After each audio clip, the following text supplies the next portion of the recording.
안녕하세요. 우리 채널 오시기를 환영합니다. 강서구에 살고 있는 40대 여성이에요. 저는 얼마 전에 둘째 아이를 출산했어요. 첫애 때도 진통시간이 길어 고생했는데 이번에는 노산에다 안 좋은 일까지 겪은 터라 난산으로 꽤 고생이 심했어요. 분만실에 누워 산통에 힘겨워하는 와중에도 제 머릿속에서 떠나지 않는 사람이 하나 있었어요. 피를 나눈 사이도 아닌데 친모보다 더 애틋한 네 번째 엄마였죠. 네 번째 엄마는 고집도 세고 모든 걸 당신 뜻대로 해야 직성이 풀리는 성격을 가지고 계세요. 게다가 면전에서 대놓고 서슴없이 제 흉도 보는 분이시죠. 따지고 보면 최악의 엄마지만 그런데도 저는 이런 엄마가 좋아요. 거기에는 그럴 만한 이유가 있거든요. 바로 그 얘기를 해보려고 이렇게 사연을 보내게 되었어요. 남들은 하나뿐인 엄마가 넷이나 있을 정도로 제 인생은 순탄치 않았어요. 친구가 많다는 건 친구가 없는 것과 같다는 말처럼 엄마가 많다는 건 정작 제가 기댈 엄마가 없다는 것과도 같았죠. 그래도 초등학교 5학년 때까지는 남들처럼 평범한 가정에서 자랐어요. 아빠, 엄마, 그리고 여동생과 저를 길러주신 외할머니와 함께 오순도순 살았으니까요. 아빠는 동네에서 빵집을 하셨는데 따로 직원을 두지 않고 엄마가 제빵사인 아빠를 도와 보조일도 하고 카운터도 맡고 계셨죠. 부모님이 가게에 매달려 있어야 해서 저와 여동생은 외할머니 손에 자랐어요. 외할머니는 사위집에 얹혀 산다는 생각 때문에 그러셨는지 늘 저희 아빠 눈치를 보곤 하셨어요. 정작 아빠는 아무렇지 않았는데 말이죠. 거기다 저희 아빠가 주사가 심해서 술만 드셨다 하면 온 집안을 쑥대밭으로 만드는 바람에 더더욱 사위를 어려워하셨는지도 모르겠네요. 아빠가 술 마시고 늦게 귀가하는 날이면 외할머니는 저와 여동생을 일찌감치 재우셨어요. 손녀딸들한테만큼은 험한 꼴을 보이고 싶지 않으셨던 거죠. 어릴 땐 잠도 안 오는데 자꾸 자라고 닥달하는 외할머니가 야속했어요. 하지만 머리가 크고 보니 그 마음이 이해가 가더라고요. 그래서 안 자겠다고 칭얼대는 여동생을 다독이며 잠을 청하곤 했죠. 네 아빠는 술만 아니면 버릴 게 없는 사람인데 그놈의 술이 웬 수지. 외할머니는 종종 그런 말을 하셨어요. 사위의 주사에 진저리가 처지면서도 가족 건사하느라 쉬는 날도 없이 죽어라 일만 하는 아빠가 안쓰러우셨던 거죠. 거기다 장모까지 품어준 고마움도 한몫했을 테고요. 그래서 외할머니의 그런 푸념이 마냥 듣기 싫지만은 않았어요. 사위에 대한 사랑이 담긴 푸념이니까요. 하지만 나날이 심해지는 아빠의 주사에 결국 외할머니 마음도 돌아서고 말았죠. 생각해보면 오래 참으신 거예요. 저 같으면 진작 돌아섰을 테니까요. 그날은 단축 수업을 해서 평소보다 일찍 수업이 끝난 날이었어요. 4교시까지만 하는 바람에 점심도 못 먹었던 터라 대문을 들어서면서 할머니, 나 떡볶이 해줘! 소리부터 질렀죠. 그런데 그런 저를 보고는 엄마랑 외할머니가 화들짝 놀라지 뭐예요. 네가 어떻게 벌써 집에 오니? 엄마는 말까지 더듬더라고요. 오늘 학교에서 단축 수업했어. 근데 이 시간에 엄마가 왜 집에 있어? 평소 같으면 가게에 있어야 할 엄마가 집에 와 있는 게 이상했어요. 게다가 저를 보고 놀라는 것도 이상했죠. 외할머니는 방에서 진보다리를 들고 나오시다가 저를 보시고는 그 자리에 멈춰 서셨죠. 할머니, 그게 뭐야? 우리 이사가? 딱 봐도 옷보따리 같았어요. 도대체 무슨 상황인지 알 수는 없었지만 엄마와 외할머니의 모습은 분명 평소와 달리 이상했어요. 두 분이 제 눈치를 살피며 난감해하는 모습이 보였거든요. 그때였죠. 옷 입기 싫다고 떼를 쓰며 울고 있던 여동생이 저한테 또르륵 달려와 그러더라고요. 언니, 우리 이제 아빠랑 안 살아. 그러니까 언니도 빨리 짐 챙겨. 그게 무슨 소리야? 엄마, 왜 아빠랑 안 살아? 그러자 엄마가 달려와 여동생 손을 끌고 가며 차갑게 말했어요. 넌 신경 쓸 거 없어. 어차피 넌 안 데려갈 거니까. 소영이 이놈의 기집애, 빨리 옷 안 입어? 엄마는 괜히 동생한테 화를 냈어요. 왜? 왜 나는 안 데려가는데 소영이는 데려가면서 왜 나만 안 데려가냐고. 서운한 마음에 저는 바락바락 대들며 소리쳤죠. 하지만 엄마는 더 이상 아무 말도 하지 않더군요. 보다 못한 외할머니가 제게 다가와 그러시더라고요. 아빠 혼자 두고 갈 순 없잖아. 넌 첫째니까 아빠 곁에 있어야지. 아니, 이게 말이 되는 소리예요? 첫째니까 아빠랑 살아야 한다니요. 참을 수가 없더라고요. 그래서 저도 방으로 달려가 제 짐을 챙기기 시작했어요. 제 발로 따라 나가면 그만이니까요. 강선영, 너 지금 뭐 하는 짓이야? 제가 짐을 싸들고 마루로 나오자 엄마가 버럭 소리를 질렀어요. 그 눈빛은 지금까지 제가 보았던 엄마의 눈빛이 아니었죠. 안 데려가면 내가 쫓아갈 거야. 엄마도 아빠 싫다고 나가는 마당에 왜 내가 아빠 옆에 있어야 돼? 싫어. 툭하면 술 먹고 살림 부수고 욕하는 아빠 나도 싫어. 그러자 엄마가 제 짐을 잡아채서 방으로 던지며 그러더군요. 넌 내 딸도 아닌데 왜 내가 데려가? 몰랐어? 너 내 딸 아니야. 나랑은 피 한 방울 안 섞였다고. 그러니까 쓸데없는 짓 하지 말고 네 아빠 옆에서 살아. 난 이제 네 아빠도 너도 다 꼴보기 싫으니까. 순간 망치로 머리를 얻어맞은 것 같았어요. 내 엄마가 아니라니. 내가 기억하는 한 엄마는 처음부터 내 엄마였는데 피 한 방울 안 섞인 남남이라니. 도저히 믿을 수가 없었어요. 그런데 엄마랑 외할머니 표정을 보니 거짓말이 아닌 것 같더라고요.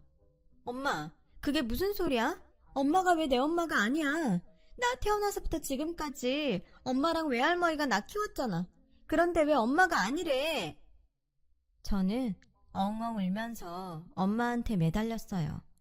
하지만 이미 정을 떼기로 작정한 엄마는 기어이 제 손을 뜯어내며 모진 소리를 해댔죠.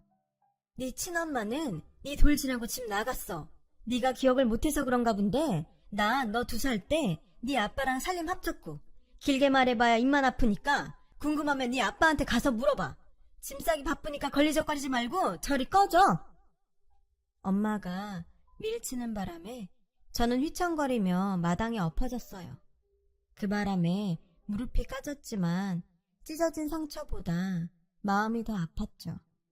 외할머니는 애써 제 시선을 외면하며 묵묵히 짐을 싸셨어요.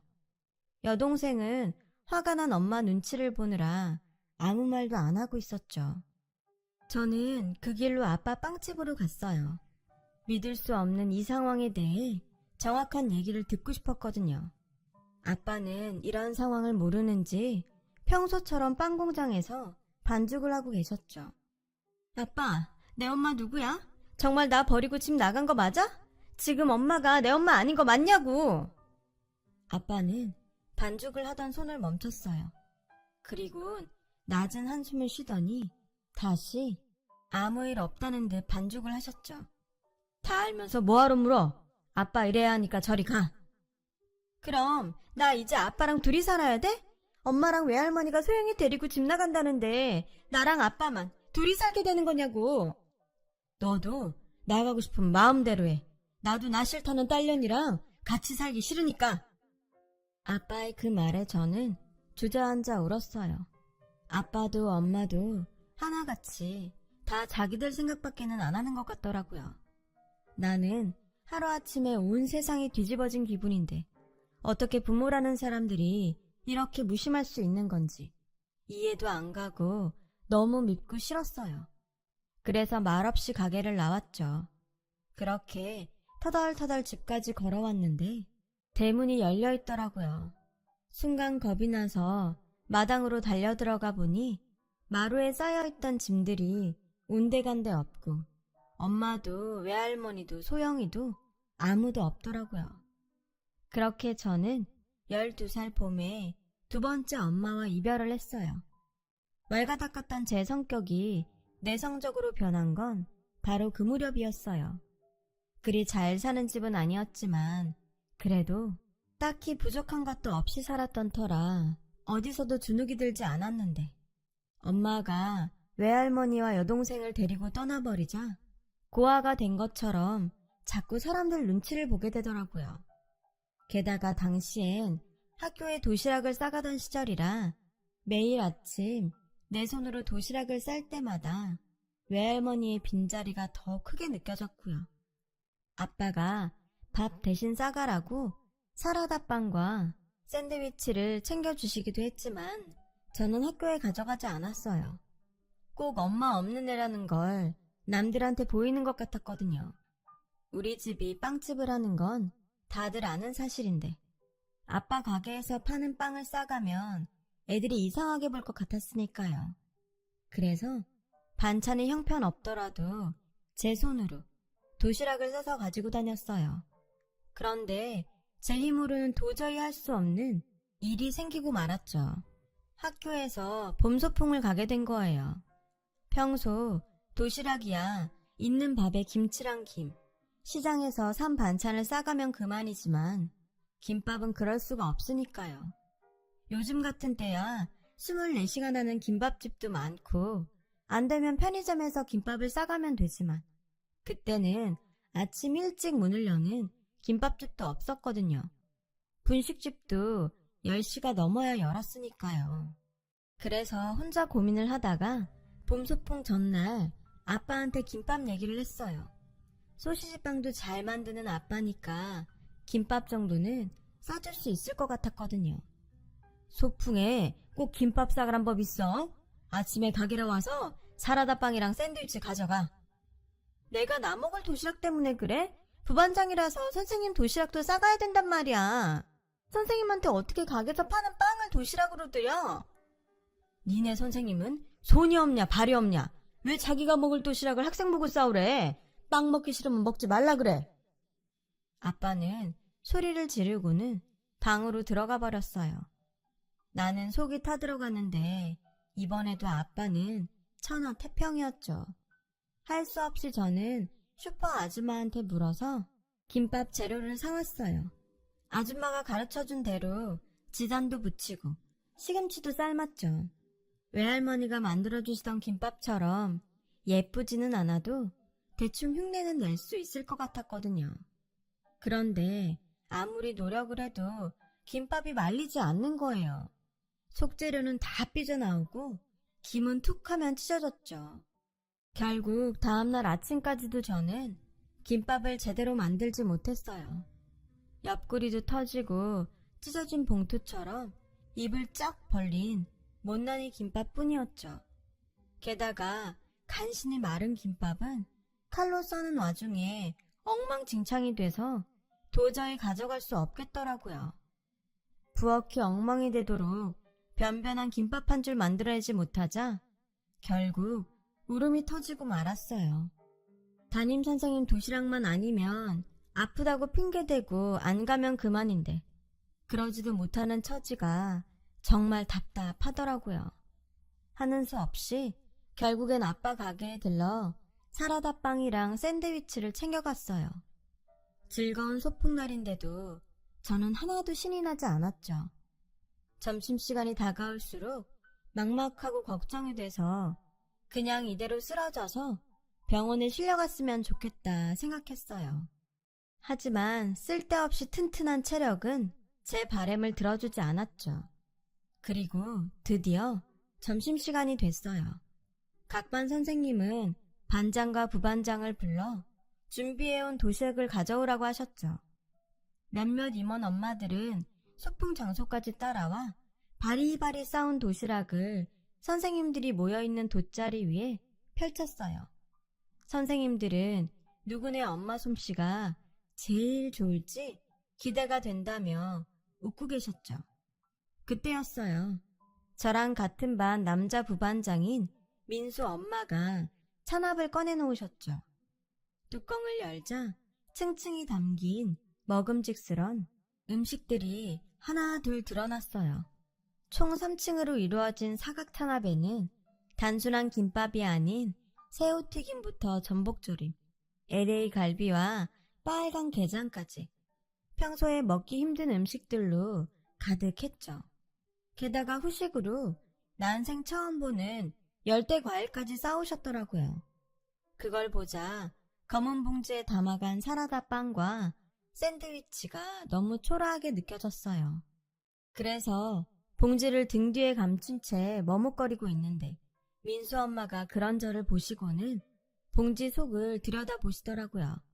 그리곤 저를 지그시 바라보시더니 안 그래도 후식으로 샌드위치를 만들어 올까 했는데 선영이가 어떻게 알고 챙겨왔구나. 사라다 빵도 있네. 아줌마가 이거 정말 좋아하는데 잘 됐다. 그리고는 제가 가져온 빵을 꺼내서 찬압 뚜껑에 예쁘게 놓아주셨어요. 민수 엄마 덕분에 초라했던 빵이 마치 고급 호텔에서나 볼 법한 음식처럼 포장이 되었죠. 선영아, 점심 아줌마랑 같이 먹자. 아줌마가 사라다 빵이 먹고 싶거든. 대신 선영이는 아줌마가 싸운 도시락을 먹으면 어떨까? 우리 바꿔 먹자, 응? 저는 말없이 고개를 끄덕였어요. 그렇게 저는 그날 민수랑 민수 엄마와 함께 점심을 먹었어요. 바삭한 새우튀김도, 쫄깃쫄깃한 전복조림도 하나같이 다 맛있었죠. 민수 엄마를 보면서 나도 이런 엄마가 있으면 얼마나 좋을까 생각했어요. 시간은 흘러 저는 초등학교를 졸업했고 여중을 거쳐 여고를 졸업한 뒤 바로 취직을 했어요. 프랜차이즈 빵집에 밀려 아빠가 하는 빵집은 점점 어려워져서 우리 집 형편이 많이 어려워졌거든요. 대학은 애초에 꿈도 안 꿨고 어디든 취직해서 빨리 돈 벌 생각밖에 없었죠. 차라리 실업계 고등학교에 갔더라면 자격증이라도 따서 회사에 취직을 했겠지만 인문계 출신으로 성적도 그만했던 저는 회사 취직은 꿈도 못 꿨어요. 그래서 기술 없이 취직할 수 있는 화장품 가게 판매직으로 들어갔죠. 하루 종일 서서 손님을 응대하고 아침 저녁으로는 재고 파악에 상품 진열까지 해야 했어요. 그렇게 일하고 받는 월급은 정말 쥐꼬리 같았죠. 그 돈으로 전기세며 도시가스비, 통신비에 생활비까지 쪼개서 쓰려니 정작 제가 쓸 돈은 없었어요. 아빠는 장사가 안 되니 전부 다 자주 술을 드셨어요. 술을 드신 날이면 여전히 살림을 부수고 자신을 버리고 떠난 아내들 욕을 하셨죠. 어릴 땐 이런 아빠가 미웠는데 저도 철이 들고 보니 아빠가 안쓰러웠어요. 가게 장사라도 잘 되면 아빠도 정신 차리고 술을 줄일 텐데 하는 생각이 들더라고요. 그러다 하루는 TV를 보는데 일본에서 유명한 빵집 얘기가 나오더라고요. 그 집은 100년 정통의 빵집인데 만드는 빵이라고는 식빵 한 가지가 다였죠. 그런데도 만들기가 무섭게 빵이 팔려나가지 뭐예요. 성공의 비결을 묻는 리포터의 질문에 빵집 사장은 단일 메뉴로 집중 공략한 게 성공 포인트라고 하더군요. 식빵은 식빵 자체로도 먹을 수 있고 잼을 바르던 샌드위치를 만들던 다양한 방법으로 먹을 수 있어서 수요자가 꾸준하다고 하면서요. 순간 이거다 싶었어요. 그래서 아빠한테 그 얘기를 했죠. 아빠, 요즘 같은 때 누가 동네 빵집에서 빵을 사 먹어? 프랜차이즈 빵집 가면 예쁘고 맛있는 빵이 다양하게 있는데. 근데 식빵은 다르잖아. 특별한 맛이 있는 것도 아니니까. 슈퍼에서도 사 먹고 가까운 동네 빵집에서도 사 먹잖아. 그러니까 재료비 들어가며 여러 가지 만들 거 없이 식빵만 만들어 팔면 어때? 일본에 그런 빵집이 있는데 잘 된대. 아침에 토스트를 해 먹거나 그냥 잼 발라 먹을 때도 식빵은 필요하잖아. 그러니까 꾸준히 나갈 거라고. 처음엔 들은 척도 안 하던 아빠는 매출 장부를 보시고는 흔들리셨어요. 다른 빵은 매출이 들쭉날쭉인데 식빵은 그래도 꾸준히 나갔거든요. 그래서 우유 식빵, 버터 식빵, 잡곡 식빵 딱 3가지 메뉴로 통으로 된 식빵과 썰은 식빵 2가지 형태로 팔기로 했어요. 처음에는 딱히 매상이 늘진 않았지만 그래도 재료비가 줄어든 덕에 전보다 나쁘지는 않았죠. 그러다 조금씩 입소문이 나면서 프랜차이즈 빵집을 다니던 손님들이 하나 둘 돌아오기 시작했어요. 그렇게 1년이 지나자 다른 동네에서도 손님들이 찾아오기 시작했죠. 매출이 늘기 시작하자 아빠는 술을 끊었고 저는 화장품 가게 일을 그만두고 아빠 가게에서 일을 하게 되었어요. 저는 일을 시작하면서 가게 인테리어를 새로 바꿨어요. 군더더기 없이 깔끔하게 화이트 벽에 우드 선반으로 식빵이랑 통일감 있게요. 간판은 하얀 바탕에 빨간색 정자체로 빵이라고 단순하게 넣었고요. 가게가 환하게 바뀌자 사람들 시선도 전보다 많이 끌었고 단일 메뉴만 파니까 전문적인 느낌도 들더라고요. 그러다 보니 일식 돈가스 집에서도 주문이 들어오기 시작했어요. 일식 돈가스는 건식 대신 습식 빵가루를 사용하는데 시중에서 파는 식빵으로는 자신들이 원하는 탄력과 밀도를 가진 빵가루를 만들 수 없다고 하더라고요. 그래서 아빠는 주문에 따라 빵가루형 식빵을 따로 만드셨죠. 그렇게 만든 식빵을 일식 돈가스 집에 납품을 하게 되었고 그 소문을 들은 일식 돈가스 집들의 주문이 몰려들기 시작해서 매출이 많이 오르게 되었어요. 그렇게 아빠와 저는 다 죽어가던 동네 빵집을 다시 살릴 수 있었어요. 상황이 이렇다 보니 더 이상은 아빠랑 둘이서 감당하기가 힘들더라고요. 그래서 빵 공장과 홀에 직원을 두게 됐죠. 동네 장사인 만큼 홀 직원은 연세가 있는 아주머니를 채용했는데 얼마 뒤 생각지도 않은 일이 일어났지 뭐예요. 뭐? 재혼을 하겠다고? 아빠가 무슨 엘리자베스 테일러야? 도대체 결혼을 몇 번이나 해? 글쎄 아빠랑 아주머니가 눈이 맞았지 뭐예요. 몸 좀 편해지려고 직원을 구했다가 원치도 않는 3번째 엄마를 맡게 되었죠. 아주머니한테는 저보다 3살 어린 딸이 하나 있어서 저는 졸지에 이복동생까지 얻게 되었답니다. 그 무렵 저는 우연히 저희 가게를 찾은 초등학교 동창의 권유로 졸업하고 처음으로 초등학교 동창회에 나가게 되었어요. 아이러브 스쿨이 유행하던 때 시작돼서 쭉 이어오고 있다고 하더라고요. 사는데 바빠서 동창들 찾는 건 생각도 못했던 저는 그렇게 나간 동창회에서 5학년 때 같은 반 부반장이었던 민수를 만나게 되었고 연인관계로 발전했어요. 5년 정도 연애를 한 우리는 30 무렵 결혼을 하기로 했어요.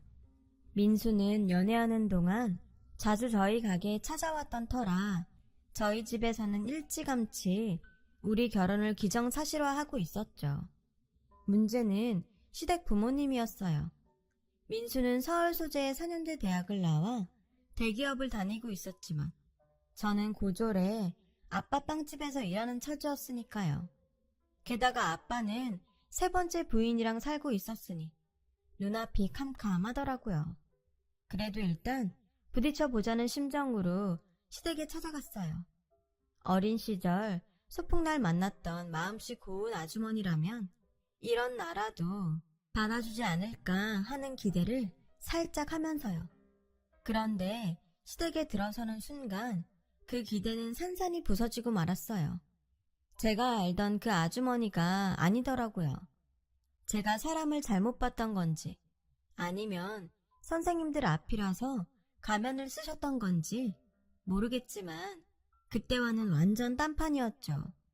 예, 니네 아버지는 능력도 좋으시다? 어떻게 그 연세에 3번째 부인을 들일 생각을 다 하시니? 혹시 너도 너희 아버지 닮은 건 아니지? 인사하러 온 사람 면전에 대놓고 이러시더라고요. 그런데 이게 다가 아니었어요. 너 공부 안 했구나. 어떻게 전문대도 못 갔니? 형편이 어쩌고 그런 핑계 대지 마. 네가 공부를 잘했으면 집에 돈이 없어도 장학금 받고 대학 갈 수도 있었어. 네가 공부 안 하고 놀아서 그런 거지 뭐. 제가 고졸이라는 말에 바로 이렇게 응수하시더라고요. 인사를 드리고 나오면서 이 결혼은 불가능하겠다는 생각을 했어요. 그런데 의외의 상황이 펼쳐진 거예요. 정작 제 앞에서 인자하게 웃으시던 시아버지는 결혼을 반대하고 나섰는데 말끝마다 사람을 깔고 뭉개던 어머님은 오히려 니들이 좋으면 하라고 쿨하게 허락을 해주신 거예요. 어머님의 허락 덕분에 저희는 의외로 쉽게 가게 일을 그만뒀어요.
사실 돈 때문에 일한 건 아니었고요. 죽이 되든 밥이 되든 아빠랑 새엄마가 알아서 하시라고 마음으로 손으로 다 뗐죠. 가끔 가게에 들어가면 부부는 설명하는 남의 인생을 훔쳐갈 부부처럼 보이더라고요. 그게 어디냐 싶어서 다행이다 했어요. 그렇게 우리는 가족이 되어갔죠.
도저히 참을 수 없는 일이 벌어진 거예요.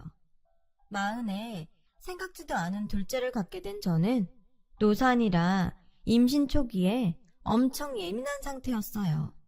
그래서 외출도 않고 주로 집에서 시간을 보내고 있었죠. 그러던 어느 날이었어요. 경찰서에서 전화가 왔더라고요. 네? 제 친모를 찾았다고요? 성인이 되고 친모를 찾으려고 경찰에 유전자 등록을 해두었는데 다행히도 친모를 찾았다는 연락이 온 거죠. 몇 년 동안 연락이 없어서 거의 포기하고 있었는데 기적이 일어난 거예요. 연락을 받고 40년 만에 저는 친모를 만나러 나갔어요. 남편은 임신 초기라 잘못될까봐 같이 가겠다고 하는 걸 뿌리치고 혼자 엄마를 만나러 나갔죠. 약속 장소에 나가보니 너무도 초췌한 모습으로 나와 계시더라고요. 그 모습만으로도 그동안 얼마나 힘들게 사셨는지 단번에 알겠더라고요. 엄마는 저를 보자마자 끌어안고 대성통곡을 하셨어요. 아빠 술주정에 지쳐서 저를 데리고 도망을 치려다 아빠한테 잡혀서 저는 뺏기고 당신 몸만 겨우 빠져나왔다며 미안하다고 하셨죠. 제가 눈에 밟혀서 주변을 서성이며 사셨는데 목구멍이 포도청이라 돈 벌러 지방으로 내려간 사이 아빠랑 제가 이사를 가서 이후 소식도 못 듣고 사셨다더군요. 네 아빠만 아니었으면 내가 널 품고 살았을 텐데 엄마 없이 크느라 얼마나 힘들었니? 다 내가 죄인이다. 내가 그냥 참고 살았어야 했는데. 한스러운 삶을 곱씹으며 제게 사과하는 엄마를 보니 그동안 나를 찾지 않는다고 원망했던 마음이 싹 녹아버렸어요. 엄마, 나 엄마 원망 안 해. 지금이라도 날 찾아와줬잖아. 근데 몰골이 이게 뭐야? 혹시 어디 아픈 거 아니야? 아무래도 병색이 짙어 보이는 게 걱정이 되더라고요. 자식 버리고 산 년이 몸 건강에 온전히 살면 그게 더 죄지. 엄만 괜찮아. 너 보니까 아픈 것도 싹 낫는 것 같다. 알고 보니 무리하게 일을 하고 사신 탓에 간이 많이 안 좋아지셨다고 하더라고요. 현재 홀로 단칸방에서 살고 계신다길래 그 길로 엄마를 저희 집으로 모셔왔어요. 긴 세월 동안 재혼도 안 하고 혼자 사셨다는 말에 가슴이 아프더라고요. 그런데도 아빠는 세 번째 부인까지 맞아 살고 있으니 괜히 미워지더라고요. 저희 집에 들어와 살게 된 엄마는 그동안 못한 엄마 노릇을 하려고 하셨는지 아픈 몸을 이끌고 제게 먹일 음식을 이것저것 해주셨어요. 하지만 임신 초기라 입덧이 심해서 죄송하게도 잘 먹지 못했죠. 엄마, 정말 미안해. 둘째를 가진 지 얼마 안 돼서 요즘 입덧이 심하거든. 입덧 좀 가라앉으면 그때 많이 먹을게. 제가 임신을 했다고 하자 왠지 엄마 표정이 어두워진 것 같았어요. 하지만 이유는 묻지 않았어요. 제 친엄마긴 하지만 떨어져 지낸 세월이 길어서 아직은 허물없이 지내는 게 쉽지 않은 탓이었죠. 그렇게 2주 정도 지났을까요? 제가 산부인과에 정기검진을 받으러 간 사이 시어머님이 저희 집에 오신 거예요. 친정엄마한테 전화를 받고 바로 달려와 막 현관에 들어섰는데 글쎄 기가 막힌 상황이 펼쳐져 있지 뭐예요. 여기가 어디라고 찾아와? 당장 이 집에서 나가. 자식 버리고 나갈 땐 언제고? 이제 와서야 낯짝 두껍게 어떻게 여길 찾아와? 당신이 그러고도 인간이야? 내 눈에 흙이 들어가기 전까지는 당신 같은 인간 절대 안 받아줘. 나가! 당장 내 자식 집에서 나가라고! 글쎄 어머님이 저희 엄마 옷가지를 집어 던지며 이러고 있지 뭐예요. 그 광경에 눈이 뒤집힌 저는 달려들어 시어머니를 밀쳤어요. 어머님, 미쳤어요? 당신이 뭔데 내 엄마한테 이래요. 딸인 내가 괜찮다는데 왜 어머님이 나서서 이래라 저래라 하냐고요. 나갈 거면 당신이나 나가세요. 한 번만 더 우리 엄마 괴롭히면 저 다신 어머님 안 봐요. 아셨어요? 제가 손을 부들부들 떨며 소리를 치자 어머님은 놀란 눈치였어요. 너 진심이니? 정말 다 알고도 괜찮다는 거야? 어떻게 그게 괜찮아? 너 정말 제정신인 거야? 태어나진 않았어도 엄연히 네 새끼인데 뱃속에 알 지워가면서까지 네 엄마 간이식을 해주겠다는 게 말이 되니? 너 그렇게 안 봤는데 잔인한 구석이 있는 애구나. 네? 뱃속에 아이를 지워요? 지금 그게 무슨 말씀이세요? 간이식은 또 다 뭐고요? 엄마는 알고 있어?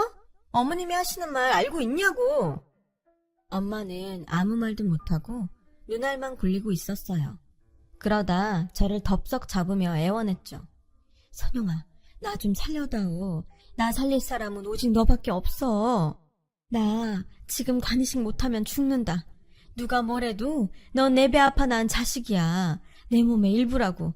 그러니까 내 간 조금만 떼어주면 엄마도 살고 너도 딸 노릇하니 기쁘고 우리 둘 다 좋은 일 아니겠니? 그러니까 네 간 좀 떼어줘. 자식이야. 언제고 다시 가지면 그만 아니겠니? 게다가 자식이 없는 것도 아니잖아. 하지만 네 엄만 다르잖니? 엄만 죽으면 더 이상 세상에 네 엄만 없는 거란다. 그러니까 나부터 살려라. 나 살리고 애는 나중에 또 가져.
안녕하세요.